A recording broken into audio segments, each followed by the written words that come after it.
if we just go over a recap of all that we have done regarding the up till now regarding secondary autoimmune hemolytic anemias, we had gone through this table, and then regarding the neoplasms, we had first of all gone over of course, the neoplasms and then the infections, and then into the immune dysregulation part. So regarding the neoplasms, they were the hematological neoplasms, CLL and NHL, and Hodgkin's lymphoma, and also okay, so these were the main ones that we had done, hematological malignancies. So in CLL, of course, we have not gone into much detail about it because that is dealt with in the BCSH guidelines for CLL management. And then regarding NHL, with mostly with the NHL, there was this 2 to 3% occurrence of autoimmune hemolytic anemia, and this was if just treating the anti lymphoma therapy was sufficient to treat it. And considering NHL, we need to consider the type and the grade and the response to and the sort of the relapse status is something that we need to consider when we are considering hematological malignancies. So the most important sort of anemia lymphomas that we had done were the angioimmunoblastic T cell lymphoma, the B cell NHL, the splenic marginal zone lymphoma, and the Waldenstrom macroglobulinemia. So here, the sort of the therapy directed against these lymphomas was enough to treat the autoimmune hemolytic anemia. Same was with Hodgkin's lymphoma, although the association of autoimmune hemolytic anemia is less, it is about 0.2% in patients with Hodgkin's lymphoma.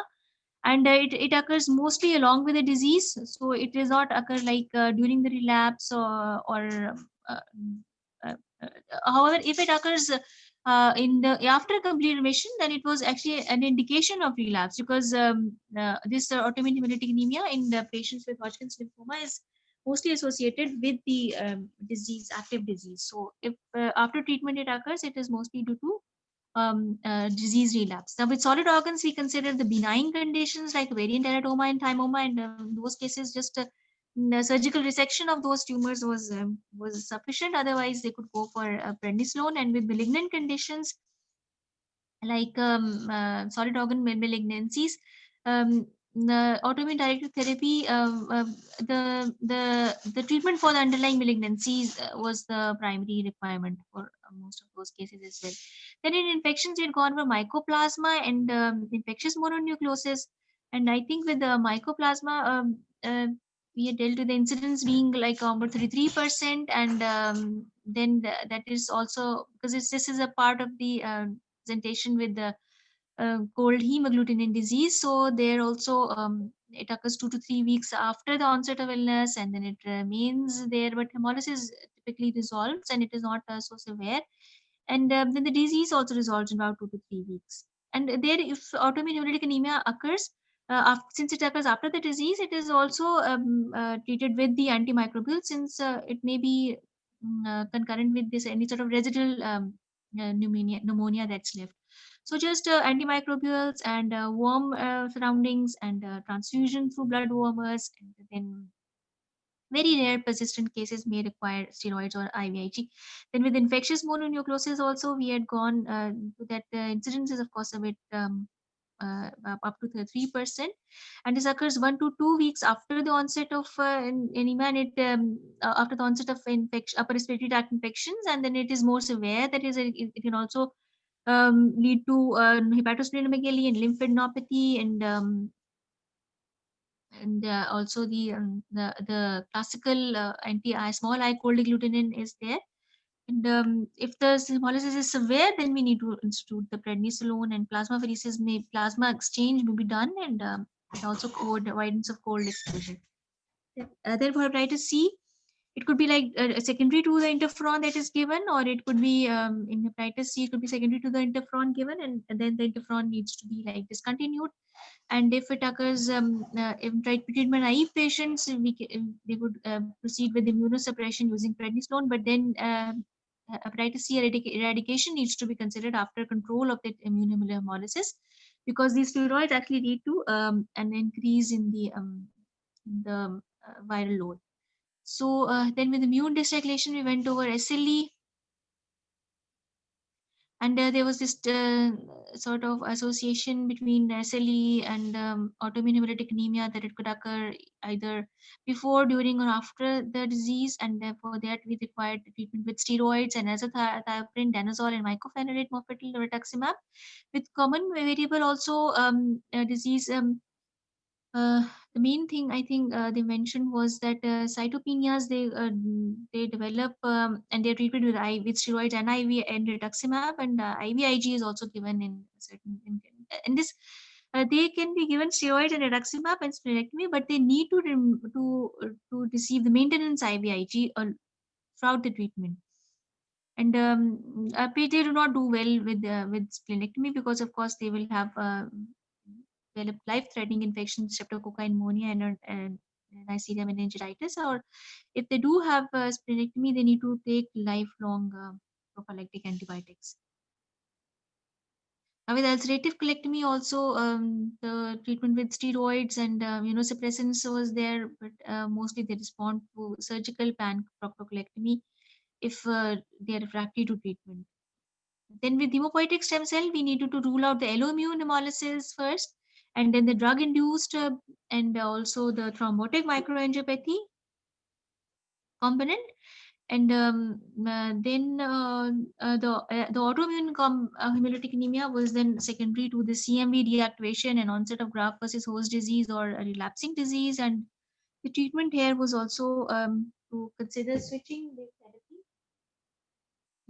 Was the treatment there, it's actually that we first need to actually reevaluate the patient for sort of donor mixed chimerism, the donor recipient ABO mismatch, or antibody sort of specificity, and then also for the infection screen, the graft versus host disease screen, and then the prophylaxis of graft versus host disease may need to be switched, and then steroids and rituximab are also given. For solid organ, we had this um,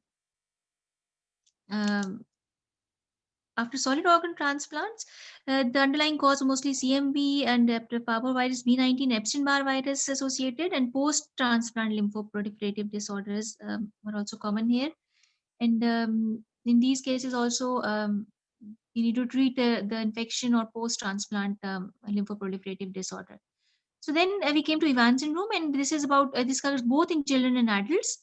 And this in this anemia and thrombocytopenia can occur, and even to variable degree neutropenia can also occur. And because of this presentation of pancytopenia, the differential includes PNH and DIC, and then also causes of this TTP and HUS, which also have this associated bicytopenia of anemia and thrombocytopenia. And then also particular to children, the occurrence of Kazabak-Merit syndrome, and then the autoimmune lymphoproliferative disease needs to be ruled out by flow cytometry and peripheral blood for T cell subsets, and also bone marrow examination for evaluation of pancytopenia.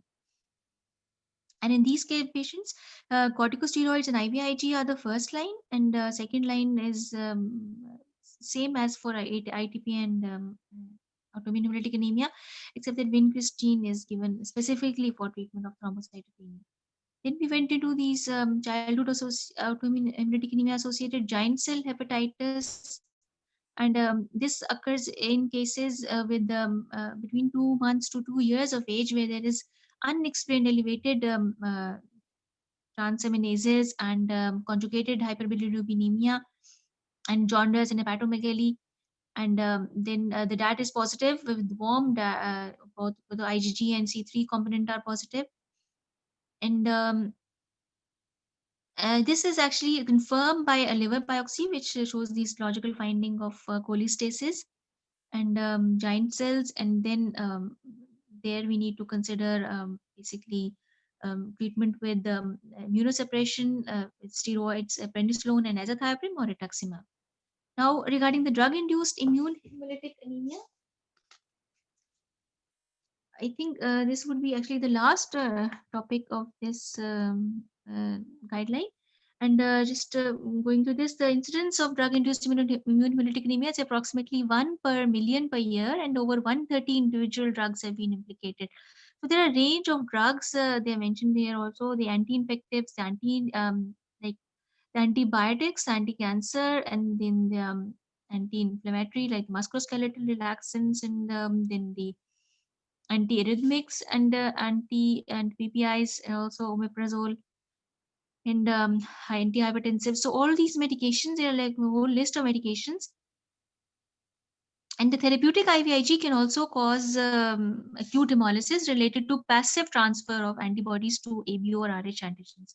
So apart from these like pharmacological drugs, we also have autoimmune hemolytic anemia secondary to therapeutic IVIG. So there are all these uh, drugs, most of this, and the antibiotics in the and most of them, and mostly the antibiotics, that is the first, second, and third generations cephalosporins, and the the anti-inflammatories diclofenac, rifampicin, anti-tuberculous, and then oxaliplatin and fludarabine, the anti-cancer drugs, they are implicated, and also therapeutic IVIG can also lead to passive transfer of autoimmune of antibodies to AB or Rh antigens. And some these fludarabine, cladribine, and levodopa, and mefenamic acid and procainamide cause drug-independent drug-induced hemolytic anemias. So it could be either like a drug-dependent sort of hemolytic anemia or a drug-independent hemolytic anemia. And this can be serologically distinguished from warm autoimmune hemolytic anemia, while others can only be detected in vitro in the presence of the drug or its metabolite. So the drug-dependent autoimmune hemolytic anemia can only be detected in vitro in the presence of the drug. So that it would require the drug to be there for the evidence of hemolysis and positivity of that. It is these like 3, 4, 5 drugs that I mentioned, these fludarabine, cladribine, and levodopa, and mefenamic acid, and procainamide, they cause drug-independent autoimmune hemolytic anemia, immune hemolytic anemia that can be that may be similar to the to that seen with warm autoimmune hemolytic anemia. So the drug dependent requires the drug independent does not require the drug, and it behaves the same as that of warm autoimmune hemolytic anemia with the IgG component that can cause, and the patients can present within hours of exposure to drug with severe complement mediated intravascular hemolysis, or subacutely with extravascular hemolysis after several months of exposure. So depending on the type of the drug that is used, it could be intravascular or extravascular.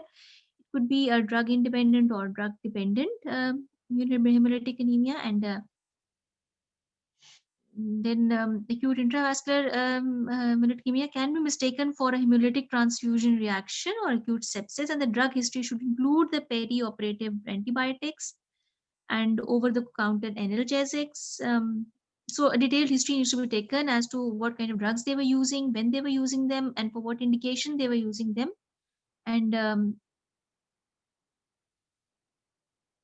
then the DAT positivity also needs to be worked up. That is whether it is positive for IgG and or C3.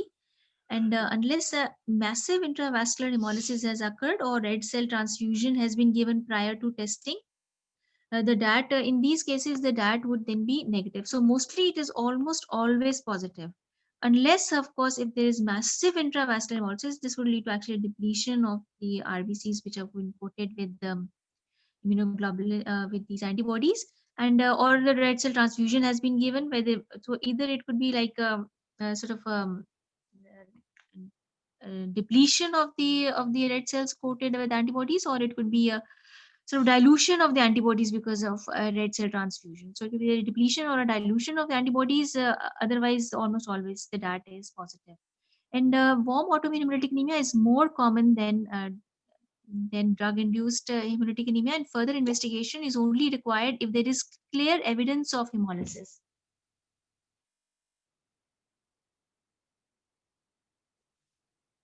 So, and a good temporal relationship with the suspected drug. So serological investigation is not indicated if the suspected drug is known to be associated with drug-independent hemolysis, and investigation should be undertaken by an experienced red cell reference laboratory.